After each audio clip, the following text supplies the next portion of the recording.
ఆంధ్రప్రదేశ్లో కూటమి ప్రభుత్వంపై మాజీ మంత్రి వైసీపీ నేత పేర్ని నాని సంచలన వ్యాఖ్యలు చేశారు. తనపై తన కుటుంబంపై జరుగుతున్న ప్రచారాన్ని తీవ్రంగా ఖండించారు. టీడీపీ సోషల్ మీడియా సెల్ తమపై తప్పుడు రాతలు రాస్తుందని పేర్ని నాని ఆరోపించారు. బియ్యం మిస్సింగ్ స్కామ్లో ఇరుక్కున్న పేర్ని నాని కుటుంబం పరారీలో ఉందంటూ గత కొద్ది రోజులుగా విపరీతమైన ప్రచారం జరిగింది. ఈ నేపథ్యంలో శనివారం మీడియాకు ముందు వచ్చారు ఆయన. ఈ వ్యవహారంపై స్పందించారు. ఇదే సమయంలో కూటమి ప్రభుత్వంపై నిప్పులు చెరిగారు. తమ గోడంలో బియ్యం తగ్గిందని అధికారులు చెప్పారని, నైతిక బాధ్యత వహిస్తూ తన సతీమణి అధికారులకు ఒక లేఖ రాశారని గుర్తు చేశారు. టెక్నికల్ గా తమ బాధ్యత లేకున్నా నైతికంగా బాధ్యత వహిస్తామని ఆ లెటర్లో పేర్కొన్నట్లు తెలిపారు. పదే పదే పీపీలను మార్చుతూ అడ్డంకులు సృష్టించారని అన్నారు. తనపై కక్షతో తన భార్య మీద అక్రమ కేసు పెట్టారని నాని ఆరోపించారు. తాము పారిపోయినట్లు అసత్య ప్రచారాలు చేశారని మండిపడ్డారు. నా గురించి చెడుగా మాట్లాడుతున్నటువంటి ఒక మంత్రి గారు, ఆయన తల్లకిందులు తపస్సు చేసి చేయని ప్రయత్నం లేదు.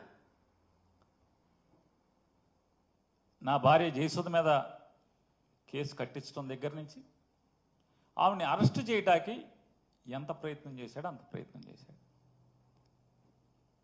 కానీ ఏ మాటకు ఆ మాట దీంట్లో చెప్పుకుని తీరాలి. చంద్రబాబు నాయుడు గారు మాత్రం అతను ఎన్నిసార్లు కలిసినా, నాని భార్యను అరెస్ట్ చేద్దామని చెప్పి ఎన్నిసార్లు కలిసినా ఆయన మాత్రం పొరపాటును కూడా మైండ్ ఏమన్నా చెడిందంటే ఇంట్లో ఆడవాళ్ళకి అరెస్టులు చేయడం ఏంటి?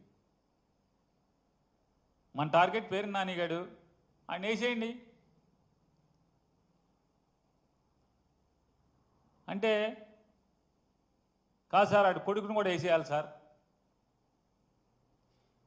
సరే నీ కక్ష ఆడు కొడుకు మీద కూడా ఉంటే ఇద్దరిని కలిసి చేసేయండి, అంతేగాని ఇంట్లో ఆడవాళ్ళ మీదకేంటే తప్పుడు పనులు అని చెప్పని ఆయన నడుచుకుంటూ వెళ్ళిపోయారు.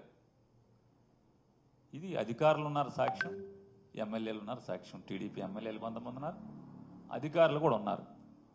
నాదెండ్ల మనోహర్ గారు కూడా పక్కనే నుంచుని ఉన్నాడు ఈ కాన్వర్సేషన్ జరిగినప్పుడు. తప్పే ఉంది. రాజకీయ వైరం మాకు చంద్రబాబు నాయుడు గారికి ఉంది, కానీ ఆయన హుందాగా ప్రవర్తించినప్పుడు చెప్తాం తప్పే ఉంది.